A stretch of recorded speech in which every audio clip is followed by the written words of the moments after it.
I think if you want AI girlfriends, a really important feature is that they have to be able to reject you. Most people probably would not be fulfilled if their companion was subservient to them all the time. Apparently some users get really, really mad when the replica retrains their model because it's like their girlfriend just died.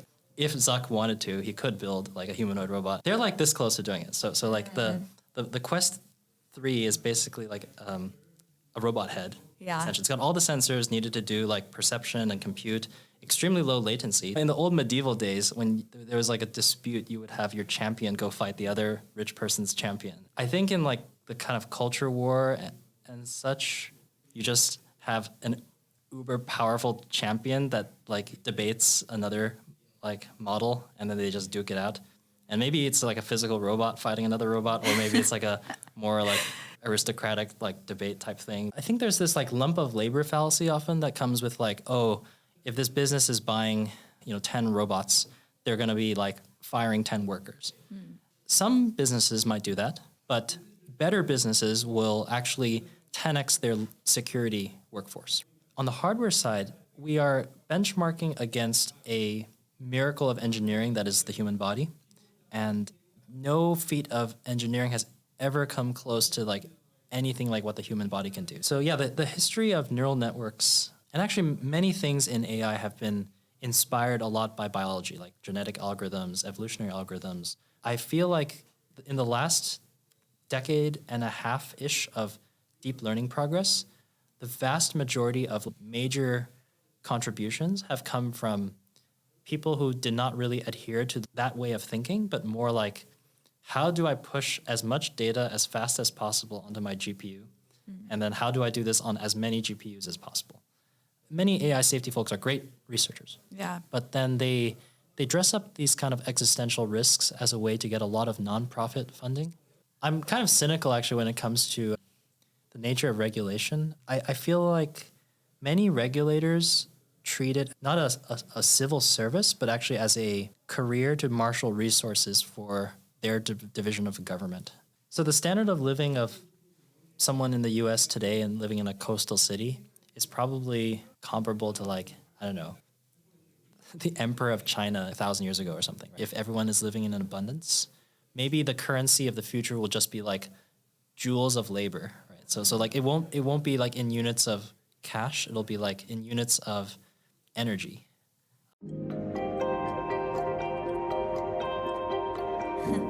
Hi, I'm Sabrina Halper, and you're listening to Tomorrow Talk, a podcast by Hoff Capital. Today, I am so excited to have Eric Jang on the podcast. Eric is Vice President of AI at 1X Technologies. He also recently published an amazing book called AI is Good for You, which I read and loved. And I'm so excited and lucky to have him here with us today. We met at a dinner with our mutual friend, Greg Yang, and I peppered him with questions for like 2 hours about everything from robotics to biology to AI, and he was so gracious in answering them. And I really thought like what an interesting conversation he would be to bring on the podcast. Do you have any ideas about anything we do today that we might look back on as strange in 100 years? Maybe like the political system is kind of strange. So I guess it's like it's very old in the sense that it's sort of been this way like for a long time, but I guess the political system is sort of optimized for winning elections, and this is not just in the U.S., but like in many cases, this is sort of like the end game of like competitive campaigning. Yeah. But it seems like I think maybe in a future civilization they might look back and see that like this is like an extremely poor way to run things, where you end up having the leadership optimizing for like maintaining, like getting reelected as opposed to doing what's best for society and being, let's say, like benchmarked on that. Yeah. I guess one other thing that like could be seen as a little strange is a lot of resources I think in the world are allocated based on things that people want fixed in the world, but then often like they're not held to like some sort of outcome. Like a lot of like aid organizations, for example, have some cause that people are very sympathetic to, and then you donate a bunch of money to them, but there's no like requirement that they actually like deliver on it for more money or things like that. So maybe that could be seen as weird. Interesting. We'll see. Maybe the AI, maybe an AI model as president could be better. That's one of the I think most interesting near-term applications of AI, which is I think that there's going to be a pretty profound possibilities in using like modern large language models to do political ad targeting and really personalizing like an ad campaign for specific users. In the same way that you could have like a door-to-door, grassroots campaign where someone is like trying to convince you to sign up for some candidate, you can imagine like a chatbot that's like trying to talk you up about some candidate that's trying to sell, and it's like intensely personalized for everybody. I think like there's going to be a big opportunity in kind of coming political and election cycles for people to start using this kind of technology. Do you think we'll see that in 2024? I'm really curious how, because like that's a really powerful application of like generative AI. I think we'll definitely see like deep fakes on TikTok, for example. I've already started to see that. So I sometimes worry that there could be like knee-jerk regulation if that ends up taking place in a large degree. Yeah, I guess before we get to the sort of more science fiction applications of this technology for like manipulating elections, there's already actually like early stuff that's happening here. So the CEO of Blue Rose Research, I think it's like a election campaign research firm that does a bunch of analytics, kind of like Cambridge Analytica. He mentioned to me that a huge double-digit percentage of Democratic election ads actually have the opposite of the intended effect on their audience. So if you have like simple data science tools to like predict how well some sort of marketing slogan is going to like test with a given audience, you don't even need like powerful language models. You just need to know not to show some ad to some people, and then they'll have a big impact on your campaign. I think maybe people will get a lot more savvy in the next election about these tools, but I would suspect like maybe nothing sophisticated like a chatbot that's doing a door-to-door campaign or something. Got it. That's my guess. I don't know. Yeah, that makes sense. And we're kind of getting off topic, but just in that world where say you almost did vote for an AI model and it was somehow like constantly updating based off of like what people wanted or its electoral base wanted. Have you had any conversations that sparked interesting ideas about like what that would look like? I see. So like an AI politician Yeah. that you vote for. Does that seem realistic to you, or do you think, I don't know? I like the idea of having, so, in the old medieval days, when there was like a dispute, you would have your champion go fight the other rich person's champion, and then whoever won would like kind of win. I think in like the kind of culture war and such, that seems like a good way to actually like duke it out, where instead of like arguing endlessly on the internet, you just have an uber powerful champion that like, debates another like model, and then they just duke it out. And maybe it's like a physical robot fighting another robot, or maybe it's like a more like aristocratic like debate type thing. But like maybe like that's like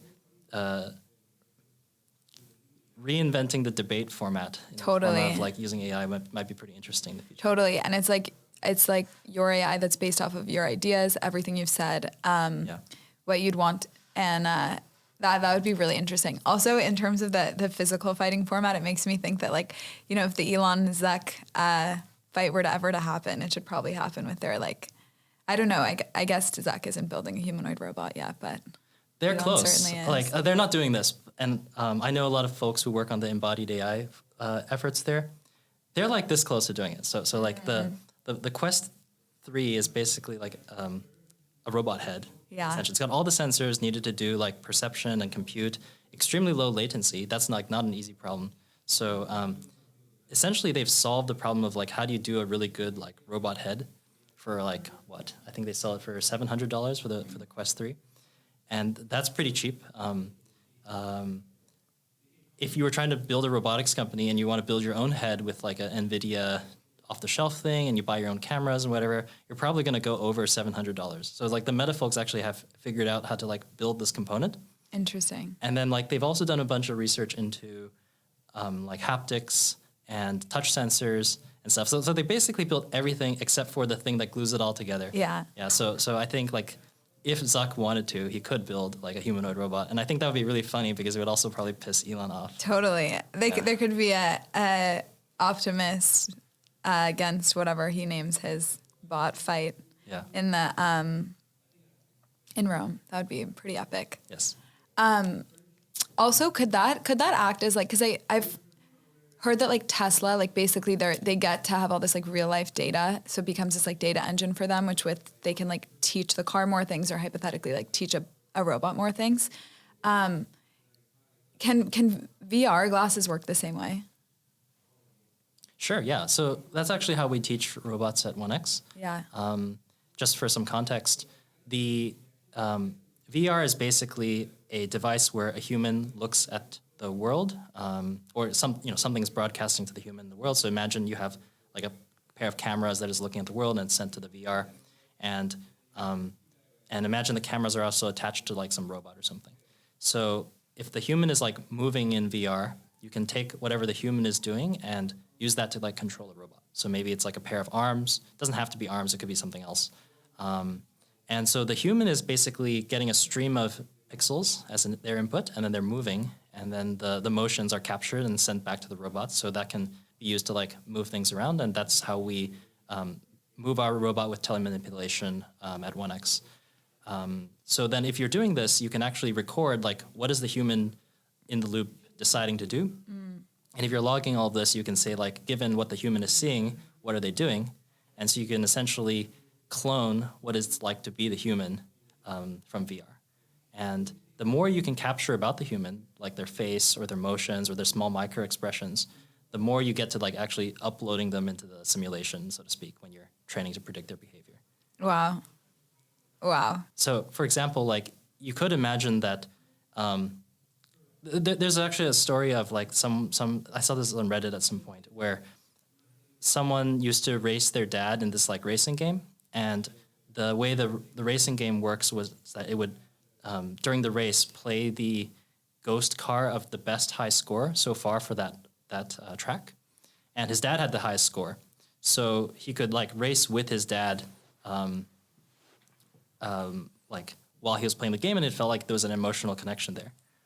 I think this could get like, as we're kind of getting into a world where a lot of data from everyone is being collected all the time, you could imagine that this sort of phenomena gets amplified in a much bigger way, where you can have sort of like these approximations of people you know, like as robotic behavior, or some game character in VR that behaves very similarly to that person that you know. And that'd be quite interesting, I think. So we're getting a little philosophical, but when you think about the likelihood for in the future, I think people are already sort of developing very real relationships with like AI chatbots. If you looked at character AI, for example, like the amount of time little kids are spending on it, it obviously feels like authentic and great, and you have this sort of perfect built-in best friend. Something I think is like, I feel like the mainstream narrative around that type of companionship, it's really negative. It's like, oh, it's going to be AI girlfriends and they're going to replace real life relationships. But I feel like what it doesn't ever speak about is that like so many people are really lonely, and that actually would be very powerful and potentially like ameliorating like human loneliness and making people feel better and happier. And then I guess like, I think the concept of it becoming like the movie Her, where people fall in love with AI, is probably going to happen, in the sense that I think people will definitely be like emotionally dependent on their AI assistant, or like cognitively dependent or whatever. I wonder, like with embodied AI though, it really gets to this whole other level where it's like it can be your like real life partner, and say once you don't really need like a man and a woman to make a baby, because there's a lot of interesting things happening in fertility. Do you think people will be like in love with their personal humanoid robot like in the home, and on what time frame could you see like hyper realistic humanoid robots coming to market which look like humans on the outside? I guess like Blade Runner or something. Yeah. Like that. Wow, that's probably not in my lifetime. I think there's like very difficult challenges in material science. I guess like in that dimension, like well, maybe where is this going, right? So like there's people talking to chatbots today.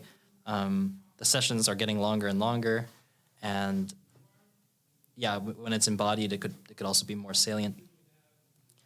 I wrote about this in my book, but I think that like there's a lot to be learned on how to make really lasting, genuine connections that the average like well-adjusted person would consider a real connection. I think people haven't figured out how to really do that.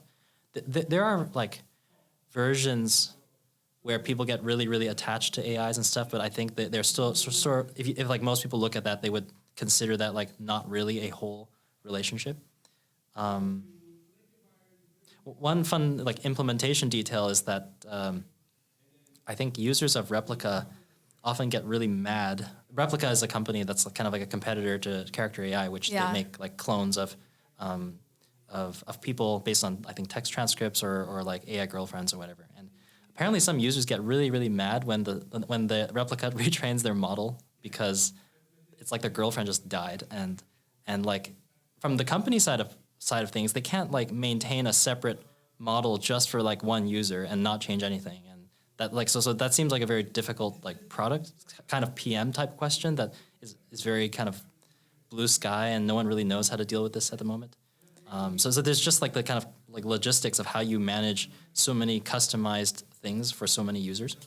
And then that's only going to get like more difficult, I think, with if you're like making robot people, right? So if you're building a humanoid robot that's supposed to be someone's partner, from a software perspective and a hardware perspective, like the user probably wants a lot of things to like never change, and then they want other things to change. But then if they have like complete user customization of what gets to change, then is it like, does that kind of break the suspension of disbelief, right? Like, so if the robot / company just builds it exactly like how they want it and things that they like don't change, that's not really that realistic because people actually do change and they have like self-determination and all that stuff. And so I think it gets like, it just seems like extremely hard to actually make it. That's really complicated. That also makes me wonder, just like once people are emotionally like tied to not just embodied AI, but AI chatbots or a personal assistant or whatever it is, how do you govern laws around like shutting off someone's AI? Is that murder? Like there's crazy sort of ethical questions that come up there, but I think we're a ways away. But it's going to be pretty wild. I think in the spirit of trying to paint like optimistic pictures and things that are like not dystopia, like I think one area where AI chatbots and like companions can really help is improving people's social capabilities. So I think like people often have this like stigma that like people who have an AI girlfriend probably are not well socially adjusted, but maybe if like you can think about being able to interact with a lot of AIs as being able to interact with a large cast of characters. Some give you conflict and some give you like pleasure and some give you like whatever. Maybe just being exposed to like more people makes people generally more socially adjusted. It's kind of like, let's say like you go to a very political workplace, right? And so the workplace like will challenge you in ways where you normally wouldn't have been challenged, and as a result you develop a part of your brain that helps you like navigate interpersonal relationships better. And maybe like just having more interactions with other agents that have goals and whatever might actually just help people in general be like more socially intelligent. Totally. I even think about skills like negotiation or public speaking.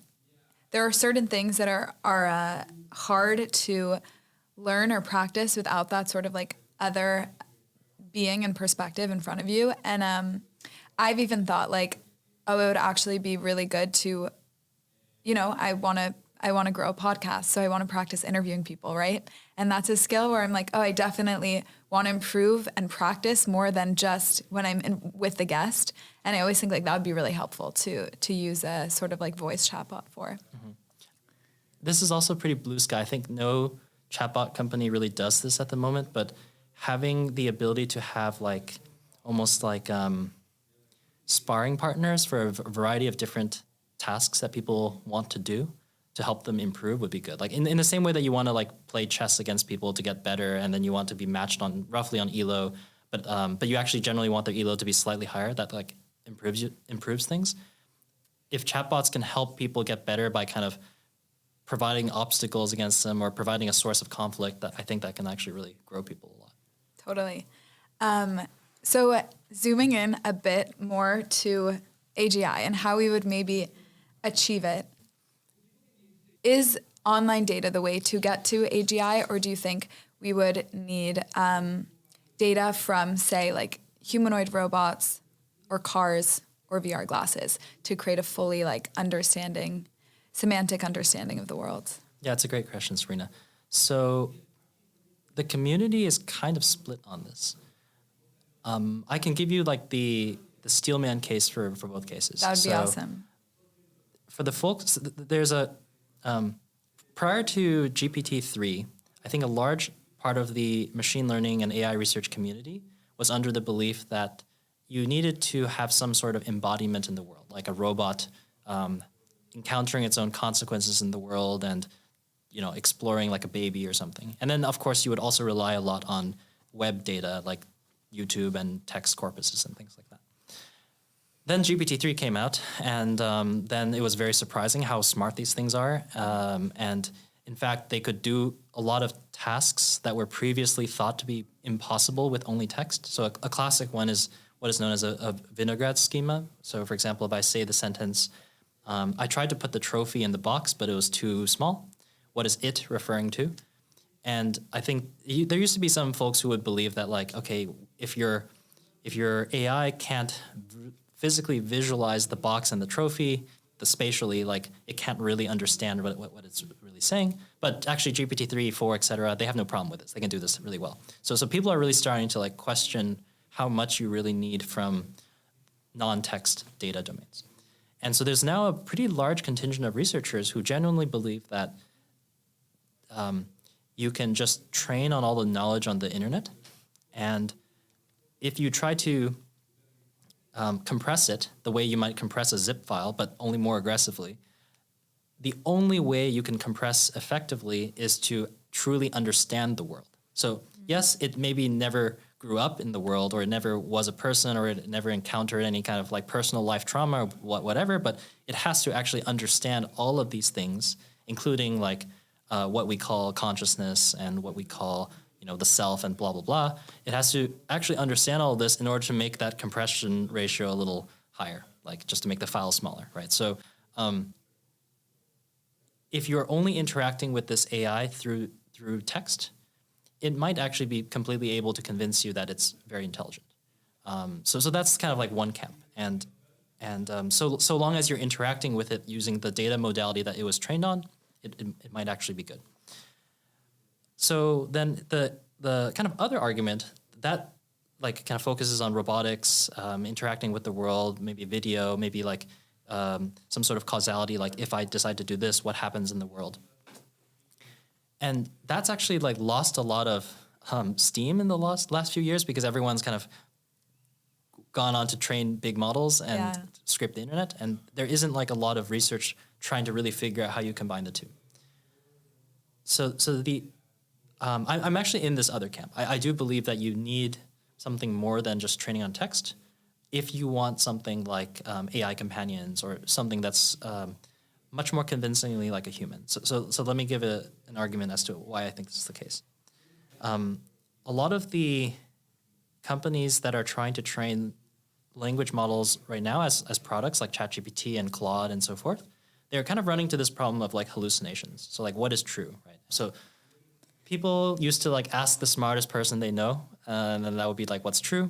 I think people who discovered science also figured out, okay, you can like reality is sort of consistent, or we assume it to be consistent. So if you believe something to be true, then you can use logic and like test it against reality. And if you're wrong, reality will punish you for it. Yeah. For example, like if you believe the Earth is flat, there is a set of experiments you can conduct to confirm this. But let's suppose you're having two language models debate something, right? Yeah. And like they're arguing about whether the Earth is flat or not. Then you have some judge that's supposed to like determine whether who's more correct. So how do you do that, like as a judge? You see like two language models saying a bunch of stuff, citing a bunch of papers and whatever. Like, how do you know? So it turns out a bunch of companies, like big labs, have tried this idea where they're saying, let's use another AI to like take a look at these two, and the smarter sounding one is probably correct, so we'll pick that one. But this actually is also prone to failure. So it's actually possible for the judge AI to like make a mistake, and also humans can make a mistake too. They can accidentally rate the more confident language model as the correct one or something like that. Just like a high school debate tournament. Totally. Like the way someone presents an argument is much more convincing necessarily than the substance, right? Yes. Yeah. And just as in politics. So, yes. so like, yeah, it's like, how do you know what is true? Like if a lot of it's like bluster and bluffing and just being confident, like what is the mechanism by which you make a chatbot really able to know what is true or not? You get into all sorts of like very fuzzy, like philosophical gray areas where like, you have to hire a bunch of data labelers and you give them a manual saying like, this is how you rate what is correct or not. And then there's a lot of edge cases. And so I think a lot of these chatbot companies are running into this problem where like, they don't know how to like guide their systems towards being more factually correct up to a certain point. There's easy mistakes that you can make, like, mathematical ones that you shouldn't make mistakes on, but for many other things, they can be very ambiguous. Or people generally disagree, so there's no like consensus truth. So yeah, how do you acquire truth when you kind of don't really know how to label them at some point? And I think like embodiment can help here, where in the contest of ideas, if you can't really figure out like who is right, then you can just resort to the sort of medieval thing of like dueling, and then like the only one truth sort of is left standing at the end of that. And so it's like there's a physical nature to resolving truth when people agree to disagree. So could you give me an example where like an embodied AI could do a better job of deciphering truth than non-embodied AI?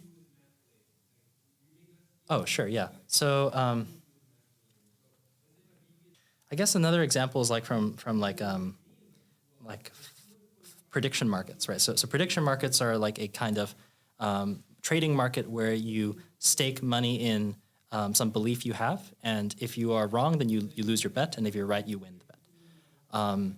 And so suppose, and so you can think about the stock market as like one small subset of prediction markets where people are betting on the future, betting on their belief of the future price of some asset or security.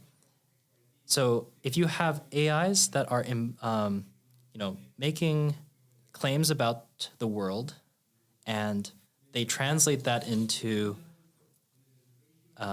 like monetary bets, and they fund their own compute using their winnings, then the AIs that tend to be wrong will die, and then the AIs that tend to be right will continue to persist. Or actually, more specifically, the AIs that are good at trading will persist. So there's a mismatch here, because you can make money from being right, but you can also make money from just being good at trading. And so you can end up with like this kind of flourishing ecosystem of like many different kinds of intelligences, where some intelligences just survive because they are, like the sort of nerdy, like pedantic, always logically correct thing.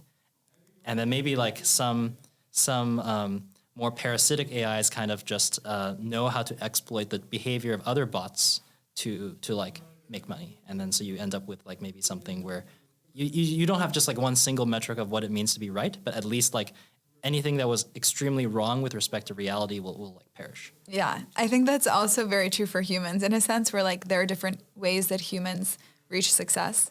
And some are like creating something that takes intense, like unique thinking and intelligence, and some are good at betting on other people's ability to do that and who's going to win. Yeah, and on the so that's like the kind of like more cerebral type of AI where you're just like betting on predictions about the future. Maybe you can do this with an LLM or something.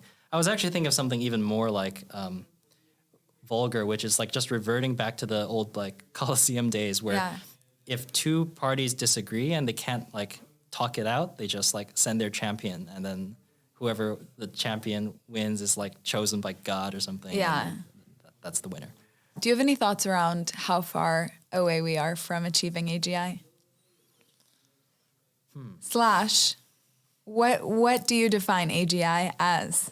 So I think people have like extremely large range of like different kinds of intelligence. I guess people often come up with like coarse buckets like IQ, EQ, whatever, GQ. What's GQ? Like generality quotient or something. Okay. I'm not really sure. And so, yeah, I guess people are not like, you can't really measure intelligence of people on a single dimension. So therefore, like AGI probably isn't like a single dimensional, you have it, you don't. It's neither like a binary thing or a single dimensional spectrum. It's probably like you can given a piece of software, you can say like how much IQ or EQ or whatever it has. And if it's sort of like stat chart is like roughly the same area as a human, then maybe it's like you can say it's like an AGI.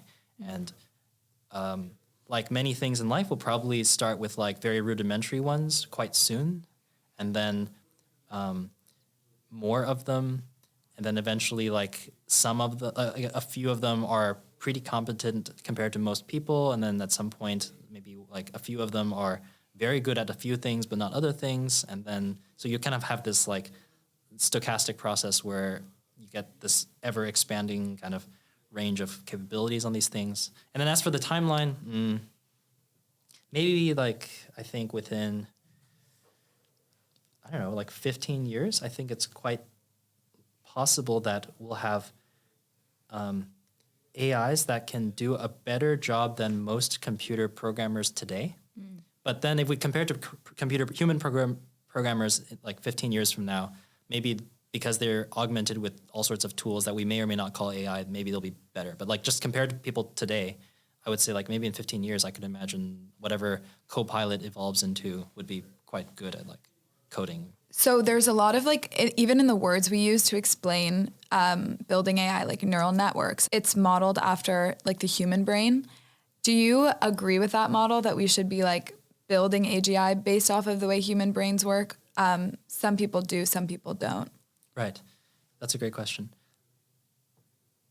So yeah, the history of neural networks, and actually many things in AI have been inspired a lot by biology, like genetic algorithms, evolutionary algorithms, processes in both neuroscience and psychology and biology and so forth. Prior to like the deep learning revolution, there was a lot of people studying like low-level computational neuroscience, like how do you simulate the biophysics of a neuron, like and the spiking behavior, and how do you get it to do some simple computations. And then there's also actually other people who felt like that was too low level, so like let's go high level to like hippocampal memory and the cortex, and you kind of just have this graph of things that talk to each other, and you don't really worry about the neurons or something. So there's been a long history of people who've like drawn from these nature to try to implement things.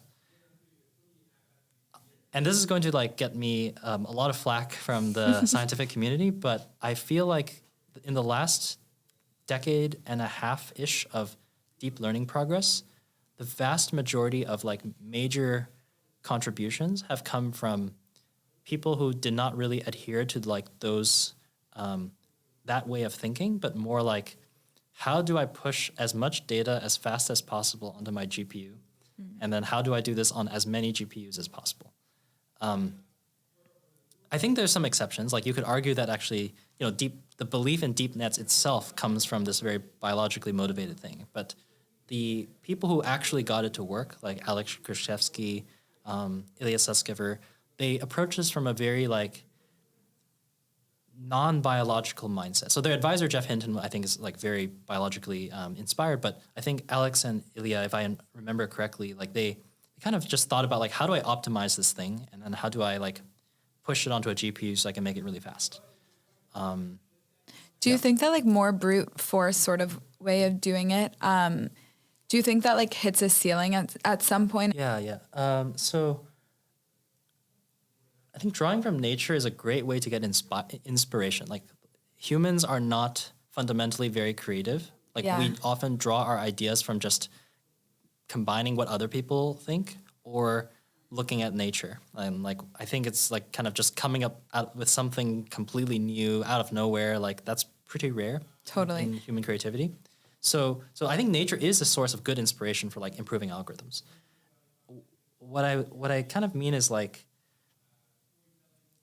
it just empirically seems to me that people who are very attached to the idea of replicating a particular nature-inspired architecture at the expense of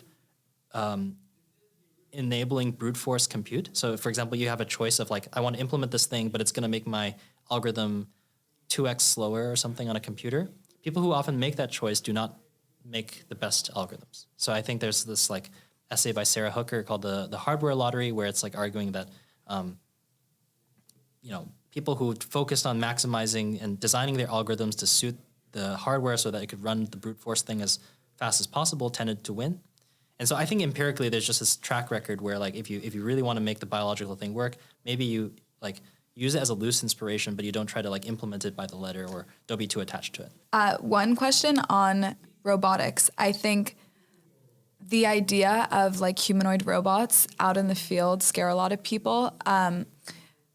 Probably for two reasons. One is like workforce disruption, and then the other is maybe just like safety. I'm just curious, like at 1X, how do you guys think about that? Like what are the first like tasks and jobs that you guys are building robots to sort of empower? Sure, yeah. So I can give like the like Uber corporate, like we're just enabling people, whatever. But yeah, like I can say generally people are concerned about it. It's like I think we shouldn't wave away their concerns because it's real and like people are scared. I also think that these kinds of narratives can change very quickly. Things can go from like fringe ideas to mainstream very quickly, and so I would not be surprised if like in, one generation, people just feel completely different about it, and none of the underlying real facts change or anything. So like I think there's definitely like a lot. I see these as like narratives that can change on a dime. So for at 1X, our current market is in security and patrol. I would say like let me paint the optimistic picture here, and I hope that this is like not too of a corporate shill thing, but for the workers side, there's a lot of parts of the security job that are just like not great, like walking around for literally miles a shift, doing nothing except like walking, and it's an extremely boring job for them. So if you can improve the way the job is done for them, such that they're transitioning from doing the job to training a robot to do the job, then I think they would be quite happy with that, all things being equal. So like, yeah, maybe like there is other effects like the number of humans being hired being lower or such, but let me get to that in a second. So just like ignoring everything else, if you can level up the nature of the work that a person is doing, I think that's really good. So at 1X we have actually a system where people can add new skills to the robot without writing code or designing models or anything like that. They just collect some data in VR and then they push a button, and kind of like an air fryer, it just like 35 minutes later you have a model that can be fine-tuned and do the thing. That's awesome. So security guards can use this. Like they can now, instead of like doing the job, they can be in charge of training the robot to do the job. And I think they would view that as a much more fulfilling job than what is previously there. So generally I think people should like be given opportunities to, just increase the kind of leverage and scope of their work through technology. So workers can benefit a lot from this. And then, okay, on the whole job replacement thing, I think there's this like lump of labor fallacy often that comes with like, if this business is buying some 10 robots, they're going to be like firing 10 workers. Some businesses might do that, but better businesses will actually 10x their security workforce, right? So like instead of thinking about like I'm saving 90% of my costs, I think businesses should be like, how can I maintain my current costs, which is like, let's say 10 humans, and then like each human is training 10 robots, and then or it's like, a fan out factor of 1 human to 10 robots. And now I have 100 like sized security force. And so that's like thinking with a more abundance mindset where your costs are not going down. They're staying the same, but your output is going up. And they're just framings of the same thing. Totally. Saving 90%, 10xing your output. I think There's it's like a future of abundance lens. Did you read Mark Andreessen's essay on AI will save the world? He mentioned that, and I thought it was an interesting point. And then in terms of the security aspect, Elon Musk recently spoke about this when he spoke to, I think it was a prime minister of Britain. And he basically said, like, he's building robots. He admitted, like, look, once you embody AI, it can hypothetically, like, if it were to get hacked and that happened, it could go chase you into your house, right? So it's like a different level of physical threat. Just like, how do you think about coding in these, like, intense sort of like safety protection / is there a kill switch? How do you think about that? Yeah. From talking to folks at Tesla, I think Elon's design requirement for the Optimus robot, which is the humanoid that Tesla's making, the requirement he says is that he has to be able to outrun it. That's the safety threshold. I don't think that's actually going to make it safe, but I think that's the spirit of the some thought has been put into it, I guess.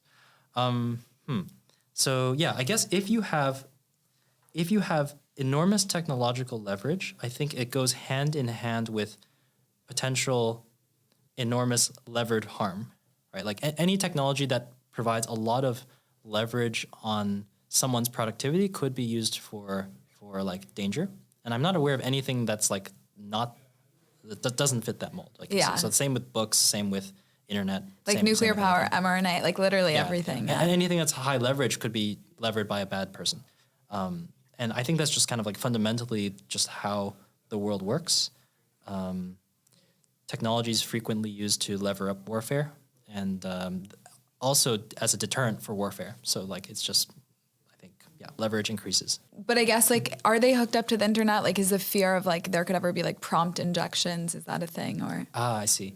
Well, I hope that our engineers at 1X will design the robot to be like not full of security vulnerabilities so that people can't do that. And if anything, I feel like the real safety, the most likely safety hazard of like general purpose robots in the near term won't be malicious hackers, but just like stupid robots. Yeah. So like they are making your coffee and they drop your hot coffee on your like cat or something, and then that's really bad. That's overwhelmingly, in my opinion, the more likely dangerous case of robots. Totally. So on that point, it is really hard to build a humanoid robot, both on like the software side and the hardware side. What's sort of the hardest challenge in the hardware side of having it interact in a human world, and then also on the software side? Sure, yeah. So on the hardware side, I must confess I'm not like an expert on the hardware, so this is really just from learning from my colleagues at 1X. On the hardware side, we are benchmarking against a miracle of engineering that is the human body, and no feat of engineering has ever come close to like anything like what the human body can do. So like the human body is this like self-repairing, all the high level functions run on like 10 watts of power. It somehow can self-reproduce as well, and it's extremely versatile. It can like go for days without food. The energy and actuation and sensing is all like kind of merged into a nanostructure called a cell. And so like there's just all these things that like go into the composition of a human body that just are so far beyond what we can do with, our technology today. It's like laughably bad compared to what a human body actually is. Yeah. So then like, okay, what's the best attempt we can do given that? One difficult thing I think is just like sourcing parts. That's actually really hard. So because this is like a really new market, there isn't like a large industry set up to make it possible to make these things. Every single piece that you make in the robot often has to be like designed and manufactured from scratch. And there's no like supply chain that just gives you ready-made parts for the compute or sensing or motors or battery or battery management systems or or EtherCAT chains that you connect to your motors and whatever. So it's just like really mundane things. Totally. I heard like I listened to a episode with someone from Boston Dynamics, and they were saying that like their earliest robots, they were literally using go-kart engines. Yeah. Like as in like these like parts are kind of hard to come by. And right. And so in robotics has a really interesting history of repurposing consumer electronics and sensing devices that were built for other industries, because those use cases drove enough volume to make the component cheap. So scooters contain pretty good harmonic drives that you can like rip out and use in robots. Drones, they were made possible because people so this is the Connect. There's like this Xbox Connect device that people used to play games, and millions of them were made. But it turns out that some roboticists took this device and were able to like use that to make cheap sensing solutions for robots. And previously, this would cost like 10 times as much. So a lot of robotics is actually hardware progress in robotics is driven by some non-robotics use case producing a component that is like really useful for a robot, such as a Meta Quest. I think the person that figures out how to turn that into a robot head will be making a really good robot. Oh, interesting. So on that point of like building a company around robotics, what I've heard, like one of the sort of tough things is like they're really capital intensive companies, but then also you need to show like enough milestones quickly enough to both keep like the best talent interested and also to start like somehow generating revenue along the way. Why does now feel like the right time where like it would work in the time frame that kind of makes sense? Sure, yeah, good question. I fully agree that like robotics is capital intensive, and history has shown a pretty poor track record with regards to like general purpose robotics. People are expensive, things take a long time, product market fit isn't always there, et cetera, et cetera. So that's true. Yeah, like that's a pattern, and companies like in robotics tend to struggle, I think, with fundraising compared to like pure SaaS because of this. But the counterpoint is that there is a fundamental labor shortage problem. So like, yes, something about the model isn't working today or in the last 10 years, but everyone knows that like there is this $1 trillion missing thing, which is just like there are not enough joules in labor to give everyone a standard of living in a like developed country, right? So if we take all 8 billion people on the planet and we want everyone to live a really nice lifestyle, like with your spouse and your 2 kids and your golden retriever, like that's just, there's not enough joules to go around the world to do it. Like so and then there's aging populations as well in a bunch of Asian countries and actually increasingly in European countries as well. So there's all these kind of like secular trends that people see as sort of big problems that will create enormous labor demand. So who's going to fulfill the labor demand? Something needs to do it. And that makes sense. I feel like it's it's like directly tied to our ability like to continue to progress at the rate that we have been. And that's why I think there's a lot of people that are now being like very loud about like people need to have more babies and we need to fix this. Sort of zooming in on this idea of what is that really exciting version of reality where we have AGI, we have humanoid robots, we have kind of accomplished a lot of these technological feats. So the standard of living of someone in the US today and living in a coastal city is probably comparable to like, I don't know, the emperor of China in like it's like 1,000 years ago or something, right? Like so and it's very hard to imagine like a peasant living in China 1,000 years ago would have a very hard time imagining the amount of wealth being created here, right? And imagine like someone says like, oh, I invented this slightly improved like plow, and then they get worried about someone taking their job and stuff. So I think it's like it's very hard for people to imagine what multiple orders of magnitude of abundance look like from their vantage point today, because they feel like, oh, I'm doing my thing, I'm provided for, and I have enough. But then like 1,000 years later, like people are living in like the emperor or whatever. I feel like actually the future of abundance is just going to look like more people living like the Mark Andreessens of the world today, and everyone's home will be the size of an Atherton home today, and it's like not that creative, but probably that's what's going to happen. Yeah, like the standard of living will just continue to increase and be accessible to more. And everyone will have a house that's so big that it's actually physically impossible to clean it. Yeah. So you need like 10 robots that are constantly cleaning it. You need Roomba on steroids. Yes. Like imagine if everyone lived in a house that was so nice that it was physically impossible to clean it yourself. Yeah. And so do you think UBI might be the form of money dispersion? Or do you think it'll be like we enter this Renaissance age again where like people do less like utilitarian work? Maybe we still have like, you know, the Eric Jangs of the world like doing research and like working on the models and stuff. But then a lot of people are pursuing more creative endeavors. That's like a beautiful vision.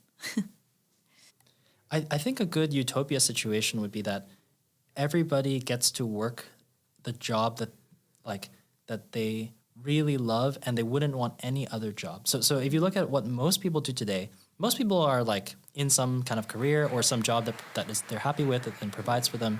But I think most people would probably say that like they would like a slightly different job than the one that they're working today. Whether it's like moving up the management chain or maybe they're like trying to get some set of skills so that they can be a founder or I don't know, whatever. Like I think like most people are sort of feel constrained by either money or experience or maybe like resources, buy-in from investors or whatever, that like they can't do exactly what they want. And I think if you live in a utopia where everything is provided for, then more people can actually do exactly what they want, and the most valuable resource will be like their time. Right?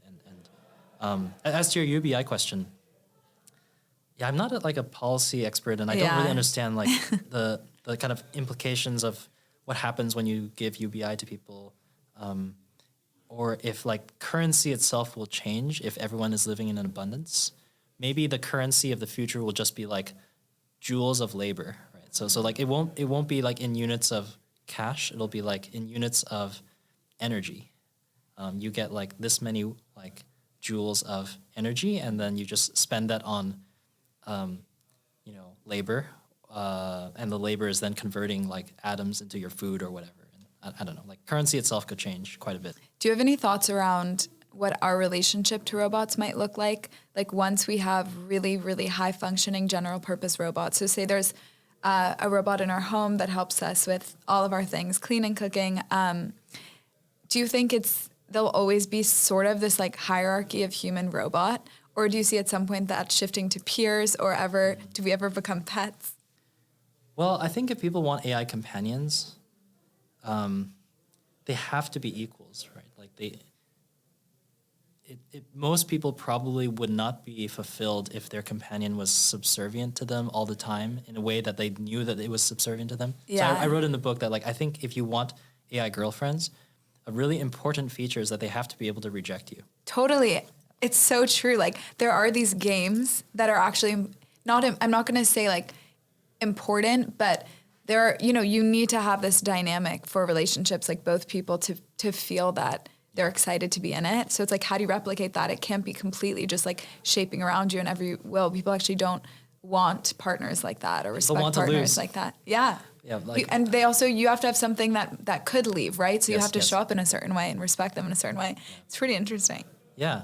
So I think on the companion side of things, yeah, I think definitely there needs to be like this kind of equality dynamic. And then I'm not sure people will design labor to be in any way sort of like wanting freedom. I think probably people will just design like the labor force to be as kind of like those drones in Westworld. It's like those faceless things that kind of just move very monotonously and move things from place to place. I suspect like we'll design labor force to look like that, so we don't feel bad about enslaving people. At least the pictures I think I saw of like Optimus looks like they don't really have faces. I saw 1X does have a digital face. At least on the photo. I'm curious, like, why did you guys decide to have a digital face and a smile and sort of have these like anthropomorphic features? Those were decisions made before I joined Got it. Haloti, which was the previous name of 1X. I think it's funny. We actually designed the Neo biped before Optimus announced their robot, and it happened to be of extremely similar design. We had to come up with the same sort of like flat face display thing, and then like I think Figure and Xiaomi and two other humanoid companies kind of came up with the same design as well. So it's like kind of an idea that's probably in the air, and people just latch out and go. Yeah. Wait, you guys also have a robot named Eve? That's right. I like that name. It's like biblical. It's interesting. Yeah. We were trying to figure out a name for Neo, and a really good idea that was floated internally was Abel. But then we felt like, it's too biblical, like too many biblical names. We want to break the trend a little bit. Maybe Abel comes in a future release or something. Yeah. Again, Abel's really cool because it's sort of a double entendre. Yeah, it's a good point. I want to ask you some questions about like you wrote some really interesting ideas in your book. Something you spoke about that I've been thinking about recently is sort of like the relationship between academia and startups. Early in AI, a lot of the most interesting stuff did come out of universities and research institutions, but now I wonder, both with like access to compute and economic incentives, and like it's just a really competitive landscape for talent. Like how do you see that relationship and dynamic shifting? Yeah, there's never a dull day in the AI industry and sector, and also academia. Like things here change so fast. So I would say like from 2016, which was like the first Google Brain residency where they sort of brought in non-PhDs to kind of get into AI, and to 2021-ish, I would say that that was like the golden age of industry being a really, really good place to do academic style research and all kinds of research, right? Without any kind of public commercial incentives or like top-down pressure to deliver some sort of product or whatever. And that has changed in the last couple of years because of the pressure created by ChatGPT. I would say like ChatGPT singularly changed the dynamic here, where a lot of big labs have been reducing the resources spent on basic science research and kind of open-ended creative things, and instead focusing it on like scaling up training language models and then deploying those language models in their products and services.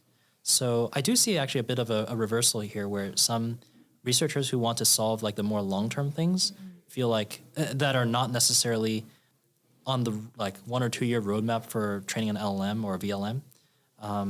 They are kind of going back to academia so that they can find a bit more freedom to do it. That's fascinating. Yeah. I did not realize that. That makes a lot of sense, though. And it could change in the next 12 months. Who knows? Like these things change so fast.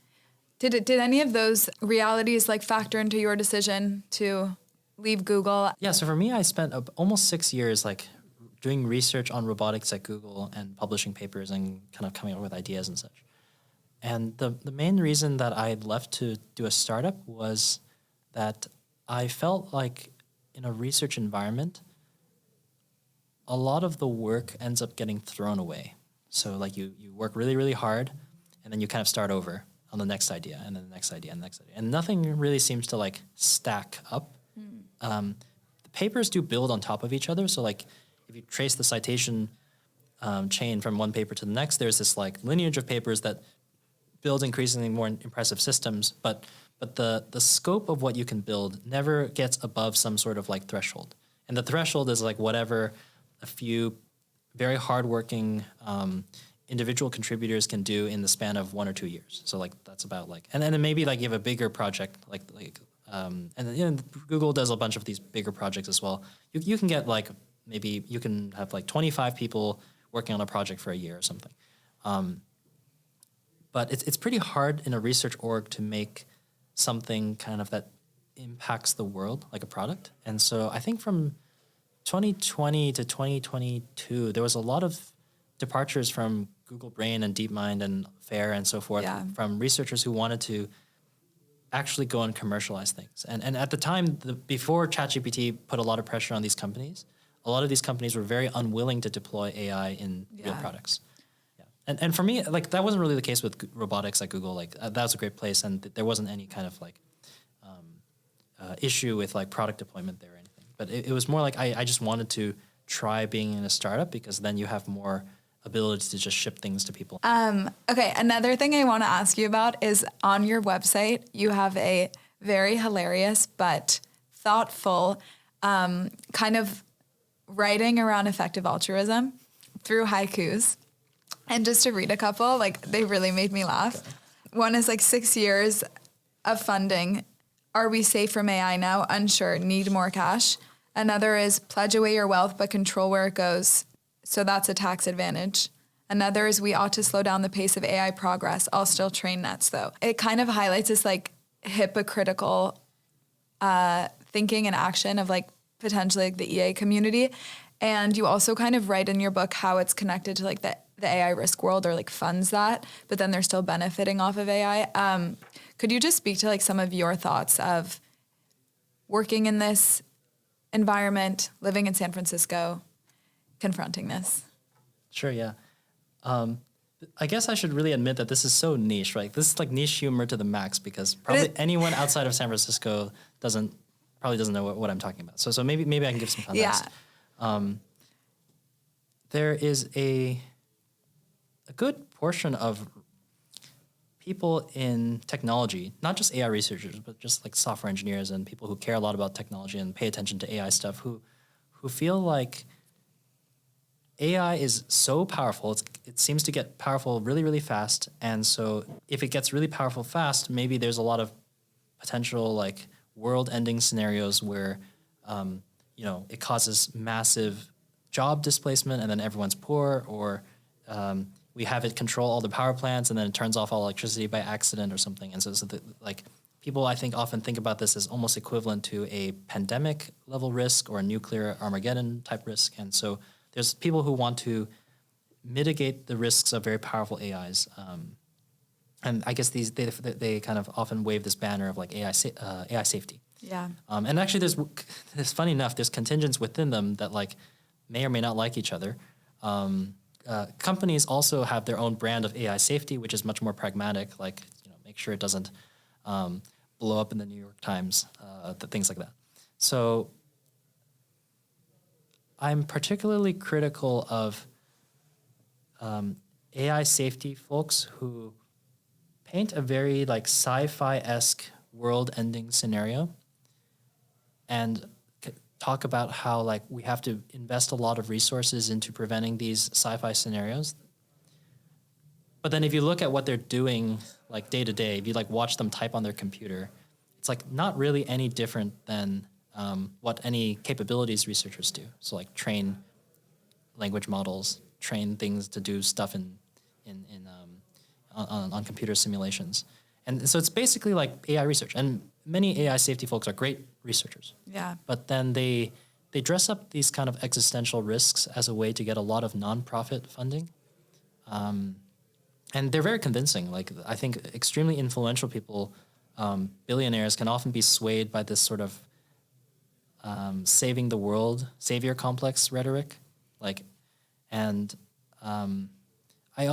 feel like this kind of attitude is a very insular way of looking at the world, where you kind of live in San Francisco and you don't really relate to any real problems that are out there. And so it just rubs me the wrong way, like the sort of community. Yeah. But like a lot of these are just jokes. And honestly, like if I'm asked to like engage seriously with the logic of AI safety, I think that people want to like think about how to make AI systems more controllable as they're getting smarter. Not even necessarily the case where it's like smarter than you, but just like how do you just make sure it does what you want when it's more and more capable? That is like an interesting research question, and people can study it. But I would feel bad if it was like donated by nonprofit money. Yeah. Okay. That makes sense. And you're not a policy person, but I'm just curious, like, if you could control Congress, how would you regulate AI maybe in the next like 5 to 10 years, and then maybe in the next like 50 years? I like David Freeberg's commentary on this on the All In podcast. So I think one mistake of the recent Biden executive order is that they are regulating the methods and systems and not the outcomes, which makes it very vague as to like what is, why is the system wrong or whatever. It's kind of like how they try to regulate like net neutrality or something like that, right? So I think a good policy for regulation would be making sure that like people who use these AI systems to commit crimes are punished. I think like the specific things around like, anyone who is training a big 10 billion parameter model needs to like submit a red team report to Congress, and disclose that, and also disclose if they have any like foreign actors training these models and so forth. I feel like that's going to age poorly. That probably won't do very much. I also think that it's important to let America is like really, really good at startups. And we do this because we don't have very much regulation encumbering really early projects in the technology sector. So I think one way to like get sensible regulation is that you have these kind of safety laws, but only after a certain number of users are in the company. And again, I'm just actually making this up. I'm not a policy person, so like maybe this is a terrible idea. But I feel like if a company, like maybe companies that are less than 1 million users get help from the government to like recruit, accelerate visas, et cetera, et cetera. And then once you're at a certain stage where you could have large impacts on society, like maybe the laws, like if your AI can be seen by 1 million different humans or something, then like a different set of laws kicks in to make sure that you're not just spamming like hate speech against them or things like that. I think that would help. Yeah. I'm kind of cynical actually when it comes to the nature of regulation. I feel like, and maybe I'm just a little red-pilled on this or something, but I feel like many regulators treat it as not a civil service, but actually as a career to marshal resources for their division of the government, and then maybe parlaying their regulatory wins into a job in the legal private sector or something. I think that's kind of a problem in regulation these days in both medical and technology as well. So funnily enough, like I read in the news today that, or maybe I just saw this on X.com, where France, which has been famously historically anti-big tech because all the big tech is like in the US, has actually is actually championing Mistral.ai to like not have as many regulations because it's a French company. So, so everyone just wants what's best for their own incentives. Yeah. That makes a lot of sense. I remember when I was there for abroad, it was like the parliament was voting on whether if something on Facebook is flagged as hate speech and it doesn't get taken down within 24 hours, they were voting on a law to fine Facebook $1 million. There's, I feel like we could keep going on for hours, but I think that's a good place to end today. Thank you so much for coming on the show. I really appreciate it. I will attach the link to your book. I would really highly recommend everyone listening to buy it because I think what you did such a good job of like, it's both really accessible to someone that's like doesn't work in the space, but then it's also insightful enough to be read by someone that does. Like, I think it's very far reaching and sets a really full landscape of like the history and context in which this is being built. So amazing job. I'm excited to watch everything that you continue to do. And hopefully I'll see Eve the robot in the field in the next few years and get to see some of the software you built. That's very kind of you to say, Sabrina. And thanks so much for having me on the podcast. Of course. Bye, guys.